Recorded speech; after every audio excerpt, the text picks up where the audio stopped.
Hola, ¿qué tal? Muy buenas noches, sean todas y todos ustedes bienvenidos de vuelta. En pocas palabras, mi nombre es Víctor Caballero. Hace un momento hemos estado revisando lo que ha sucedido en el Congreso a puertas de esa Asamblea General de la OEA que se va a llevar a cabo esta semana, y en este momento es oportunidad de hablar sobre los resultados de las elecciones regionales y municipales, y sobre todo vamos a empezar con el tema de Rafael López Aliaga, el virtual alcalde de Lima, que es cierto, ¿no? Todavía no va a asumir funciones, faltan un par de meses para que se haga este cambio de administración, pero ya se tiene que ir pensando, ya se tiene que ir proyectando para ver cuáles son los puntos más importantes de políticas públicas que tienen que llevar a cabo, inversión pública, perdón. Vamos a hablar con Carla Gaviño, ella es docente de la Escuela de Gestión Pública de la Universidad del Pacífico, para que nos pueda ayudar a resolver estas interrogantes. Buenas noches, señora Gaviño.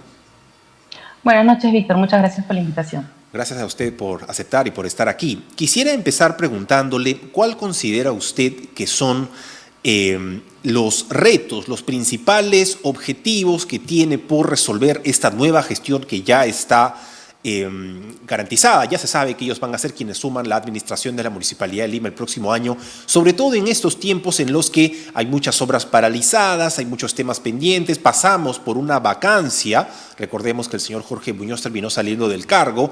¿Cuál cree usted que son los retos de inversión pública más importantes que se deben llevar a cabo?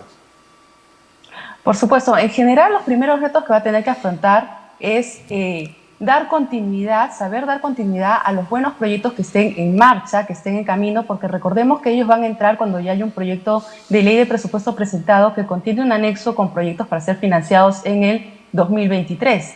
Inclusive, este es un tema un poquito técnico, pero lo voy a tratar de explicar en sencillo. En la inversión pública tenemos una programación de 3 años, de manera que los proyectos de 2023 al 2024, 2025 ya están previstos y programados. Uno de los grandes retos que tienen las autoridades cuando entran es cómo incluir sus proyectos de campaña en esta programación, sobre todo en este primer año que ya está potencialmente financiado en el proyecto de ley de presupuesto, ¿no? Entonces ahí un tema muy importante va a ser poder saber balancear de tal manera que pueda incluir sus nuevos proyectos, que tendrán que tener un proceso natural de maduración como toda inversión pública, que tiene que ser analizada técnicamente, evaluada, aprobada, hay que hacer licitaciones, no se hacen de un día para otro, pero en ese interín de tiempo tiene que proveerse y continuarse con los servicios y las obras que están en camino para evitar, pues, una ausencia de prestación de servicios a la ciudadanía de la población de Lima, en este caso puntual. Entonces, gran parte del reto es poder dar continuidad a la cartera de proyectos que se encuentran en marcha y a la vez poder ir formulando y evaluando técnicamente las nuevas propuestas que han lanzado y ver la viabilidad técnica y presupuestaria de las mismas. Y ese es un reto importante porque muchas veces no se toma muy en cuenta la verdadera dimensión del presupuesto de una alcaldía, como en el caso de Lima, ¿verdad? Entonces, ese es un tema que hay que tener muy en cuenta cuando hablamos de grandes compras de enormes flotas de motos, o, por ejemplo, del tema de por así decirlo, los peajes, ¿verdad? ¿Qué tanto se pueden reducir sin empezar a hablar de un tema de subsidios, tomando en cuenta el presupuesto municipal? Son aspectos técnicos que van a tener que ser debidamente detallados y vistos. Pero un tema adicional que en general, y justo tiene que ver con lo que decías al inicio, en general en políticas públicas y gestión pública, y la inversión pública es parte de la gestión pública, parte de los grandes retos es contar con cuadros técnicos meritocráticos que conozcan en detalle esos temas y que sepan articular los distintos sistemas del Estado que confluyen. En el caso puntual del virtual, ya el alcalde elegido, él tiene una experiencia previa, ¿verdad?, en la Municipalidad de Lima, como regidor, si mal no tengo entendido. Se esperaría que esa experiencia previa le sirva para valorar el conocimiento de los cuadros técnicos que meritocráticamente puedan estar funcionando en la municipalidad, porque finalmente cuando se cambian las cabezas y se cambian los principales gerencias, unidades ejecutoras de los grandes proyectos, muchas veces se produce un desfase, un delay entre que la nueva gestión va conociendo de qué tratan estos proyectos, involucrándose en los contratos que estén en marcha, en los compromisos que puedan haber asumido con los distritos o con el gobierno nacional para la continuidad de las obras. Finalmente, también el tema de poder articular tanto con los distritos como con el propio gobierno nacional, en el cual se encuentran muchas entidades públicas con las cuales se requiere articular para desarrollar proyectos integrales en un territorio tan amplio como Lima Metropolitana, pues es un tema clave. Es un tema clave que no se puede dejar de lado, así como tampoco se puede dejar de lado el tema de la participación ciudadana, la rendición de cuentas y poder finalmente incluir de la mejor manera las necesidades de la población. Esto, por ejemplo, como bien han mencionado en el caso de las obras paralizadas. Tenemos obras paralizadas que nos llevan a hablar de más que de beneficios sociales que la gente está recibiendo, de perjuicios sociales por la consecuencia de la paralización de la obra, ¿no? Entonces, los vecinos de Lima y en general en el Perú ya no quieren más obras paralizadas, quieren más gestión pública. Y eso es parte de los grandes retos que va a tener en general el alcalde al momento que inicie ya su gestión, ¿no? Pero hay cosas que puede hacer haciendo desde antes de que llegue el mes de enero y empiece ya a ejercer funciones.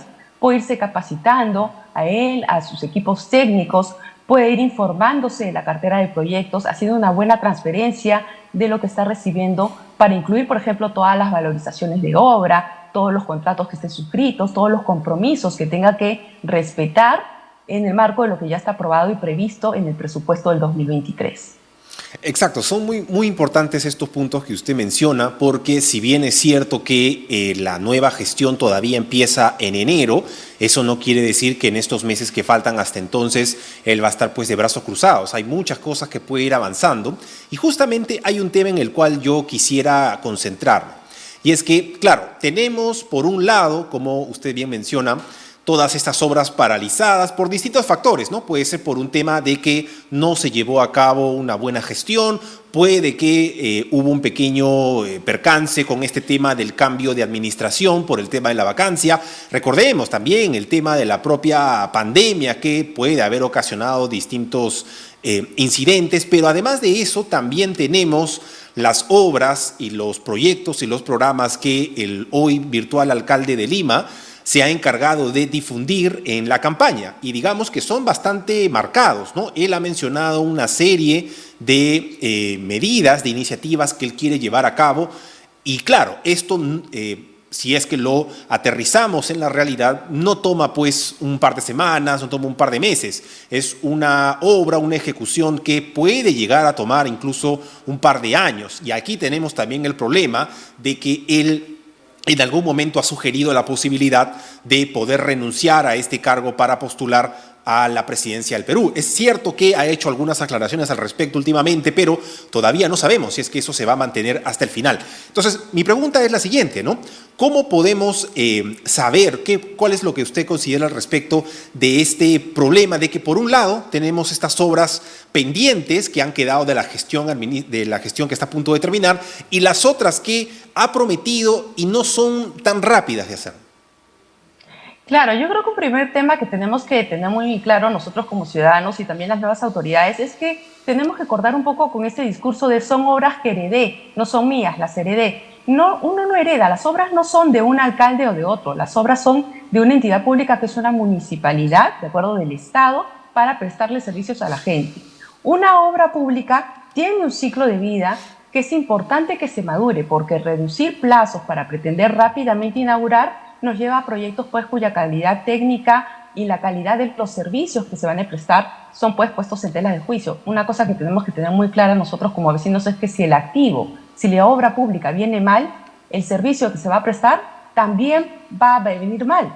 No puedo prestar un buen servicio con una infraestructura que tenga pues deficiencia de calidad, de cobertura, ¿verdad? Deficiencias técnicas. Entonces, comprendiendo esto y dado que queremos los mejores servicios para la población, tenemos que respetar los ciclos de maduración, que no significa estar eternamente construyendo, porque lo que queremos son obras inauguradas para prestar servicios, pero sí significa comprender que grandes proyectos de envergadura que tengan mayor impacto en la sociedad, tranquilamente pueden iniciarse como idea en una gestión y construirse en otra y continuar construyéndose y inaugurándose finalmente al término de una gestión o al inicio de una subsiguiente, ¿no? Entonces depende de la dimensión del proyecto que estamos hablando. Muchos nos hemos quejado en los últimos meses de que hemos visto obras simplistas como la ruptura de pistas por todos los distritos. Ese tipo de inversiones públicas de corto plazo no son las más deseadas para una municipalidad. Si queremos que finalmente la municipalidad invierta bien sus recursos en obras de educación, de saneamiento, de mayor aprovechamiento del espacio urbano, que tengan un criterio más allá de infraestructura para saber también incluir a personas, por ejemplo, que no tienen autos o que prefieren movilizarse en bicicletas o que tienen problemas que les impiden, por ejemplo, acceder al transporte público común, como por ejemplo las personas en silla de ruedas, entre otras más, pues tenemos que apostar por proyectos un poco más, que requieren un poco más de maduración en la parte técnica. Y eso nos requiere pues tener también la claridad como autoridades para poder comunicar que vamos a desarrollar estos proyectos con la buena calidad técnica que requiere, pero con un tiempo de maduración adecuado, porque una oferta distinta podría tener un efecto boomerang finalmente en la ciudadanía. Finalmente, quería hacerle una consulta con respecto a las declaraciones que ha dado el día de ayer Rafael López Aliaga, que nos dan una idea de cómo es que va a llevar a cabo esta administración futura, ¿no? Porque por un lado tenemos a un virtual alcalde de Lima hablando con otros ex candidatos como George Forsyth, diciendo que tiene toda la intención de hacer una articulación, de trabajar con los alcaldes de Somos Perú que han ganado en los municipios distritales, que quiere hacer lo mismo con Daniel Urresti, que es otro candidato que también ha ganado, bueno, el partido Podemos Perú ganó en varias municipalidades distritales. Sin embargo, también tenemos a Rafael López Aliaga diciendo que no tiene ni la más mínima intención de coordinar con el gobierno central, no quiere tener coordinaciones con el Ejecutivo. ¿Cómo podemos entender este mensaje de alguien que sí está dispuesto a articular, a dialogar con poderes distritales y municipales, pero no pareciera que no quiere tener ningún tipo de contacto con el Ejecutivo? Sí, es una situación complicada donde la política parece que no está permitiendo ver la realidad de la gestión pública en general, ¿no? Una municipalidad, y sobre todo una que tiene funciones o competencias muy similares a los gobiernos regionales, como es el caso de la metropolitana, es una bisagra. Es una bisagra entre los distintos niveles de gobierno. Tiene que, sí o sí, coordinar con los distritos y es muy positivo que los otros dos candidatos muestren una actitud colaborativa. Ojalá que los alcaldes distritales electos también la tengan, porque, por ejemplo, para poder establecer estos nuevos paraderos donde que ha anunciado que va a abrir a lo largo de distintos distritos, por ejemplo, necesita esa articulación con las municipalidades distritales. Pero, por ejemplo, en materias que tienen que ver con seguridad ciudadana, por ejemplo, que es un tema que tanto se menciona, necesariamente se tiene que coordinar con el MININTER, con el Ministerio Interior y con la Policía Nacional del Perú, que es una entidad adscrita al Ministerio Interior, que es parte del Poder Ejecutivo. Igual en el caso de las líneas de emergencia, por ejemplo, se tiene que coordinar con los bomberos, que es parte, que está adscrito a PCM, ¿verdad?, la Presidencia del Consejo de Ministros, y con otras entidades más, probablemente con INDECI, que también está adscrito a la Presidencia del Consejo de Ministros. O sea, no es posible que una entidad bisagra pueda operar sin tener esa conexión con distritos y a la vez con el Poder Ejecutivo, porque eso nos va a llevar a un escenario en el cual muchas propuestas e inversiones públicas no se van a poder materializar de la mejor manera, y lo que no queremos es excusas, queremos gestión pública articulada entre los distintos niveles de gobierno para que los ciudadanos puedan pues recibir los mejores servicios. Entonces yo creo que eventualmente me atrevo a pensar pues que la realidad nos va a empezar a demostrar que se necesita esa articulación entre los distintos niveles del Estado, incluyendo al Poder Ejecutivo, para lograr las propuestas que hemos escuchado todos a lo largo de la campaña. Bien, señora Gaviño, le agradecemos mucho por haber estado aquí. Es cierto, ¿no? Vamos a ver cómo es que se llevan a cabo estos diálogos para que estas ideas y estos programas y promesas no se queden en el papel. Le agradecemos mucho por haber estado aquí y esperemos tenerla de vuelta muy pronto. Muchas gracias, Víctor. Saludos. Hasta luego, buenas noches. Vamos a una pequeña pausa y regresamos con más.